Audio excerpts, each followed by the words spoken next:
माझे नाव गौरी निलेश ठाकरे आहे. मी आमची इथून वलसा स्कूल आमची मोठी इथून आली आहे. माझ्या गावाचं नाव पेठ आहे. सर्वप्रथम रयतेचे राजे छत्रपती शिवाजी महाराज यांना माझा मानाचा मुलगा भारतरत्न डॉक्टर बाबासाहेब आंबेडकर यांच्या पावसमुखी विनम्र अभिवादन करते आणि माझ्या भाषणाला सुरुवात.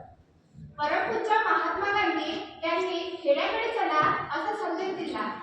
त्यांची भावना होती की भारताचा खरा विकास हा ग्रामीण भागातूनच होऊ शकेल.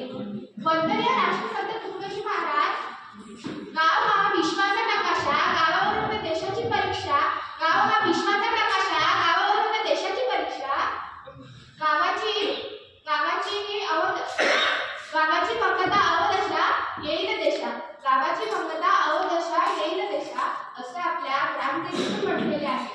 त्यांच्या सांगण्यामागचा एवढाच होता की गाव विकसित झाले, गाव समृद्ध झाले की निश्चितपणे देश समृद्ध आणि विकसित झाल्याशिवाय राहणार नाही. त्याच अनुषंगाने आज मी माझ्या गावात झालेला विकास आणि होणारा विकास याबद्दल बोलणार आहे. माझ्या गावामध्ये घरोघरी घरापर्यंत पिण्याच्या पाण्याची व्यवस्था आहे. माझ्या गावामध्ये जिल्हा परिषदची प्राथमिक शाळा अगदी हाकेच्या अंतरावर, शालेय शिक्षण सुद्धा उपलब्ध आहे. गावामध्ये अंगणवाडीतील सेविका गर्भवती महिला व लहान बाळाला नियमितपणे खाद्य पुरवठा करतात व गावातील आशा वर्कर नियमितपणे सगळ्या गावकऱ्यांची आरोग्य तपासणी सुद्धा करतात. गावामध्ये सार्वजनिक ठिकाण, मंदिर इथे सर्वजण एकोप्याने सण साजरे करतात. गावामध्ये सुसज्जपणे अशी सुंदर ग्रामपंचायतची इमारत सुद्धा बांधण्यात आली आहे. गावामध्ये घरोघरी शौचालय आहे, कारण सगळे गावकरी स्वच्छतेचे पूर्णतः पालन करायला पाहिजे, म्हणून सगळ्यांच्या घरोघरी शौचालय आहे.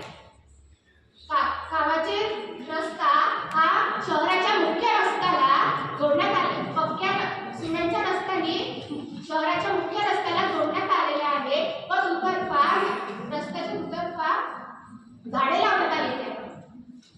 व मी त्याचसोबत माझ्या गावात होणारा विकास यावर सुद्धा बोलणार आहे. माझ्या गावामध्ये जिल्हा परिषदची शाळा आहे, अंगणवाडी आहे, त्याच अनुषंगाने सोबतच वाचनालय सुद्धा पाहिजे होते व व्यायामशाळा सुद्धा पाहिजे होती. कारण वाचनालय असतील तर गावातील जे स्पर्धा परीक्षेसाठी जे विद्यार्थी बसलेले आहेत ते गावातच अभ्यास करू शकेल व व्यायामशाळेमध्ये विद्यार्थी व्यायाम करून आपली शरीर संपदा समृद्ध ठेवता येणे, म्हणून व्यायामशाळा सुद्धा उपयुक्त आहे गावासाठी. व गावामध्ये घरोघरी नळा आहे, पण कोणत्या नळाला तोट्या नाही तर तसंच पाणी वाया जाते. तर ग्रामपंचायतनी असा संदेश द्यायला पाहिजे की पाणी वाचवा आणि घरातल्या नळाच्या तोट्या लावा. गावातल्या घरामध्ये जो कचरा निघतो त्याची विल्हेवाट लावायला पाहिजे, कारण की गावामध्ये घराजवळ किंवा गावाच्या बाहेर उकंडे असतात, तिथे कचरा घेऊन फेकतात व तिथे खूप गंदगी होते. म्हणून गावामध्ये जे कचरा निघते त्याची विल्हेवाट गावातच लागली पाहिजे आणि ग्रामपंचायतनी कचरा साठवण्याचे साधन सुद्धा उपलब्ध करून द्यायला पाहिजे.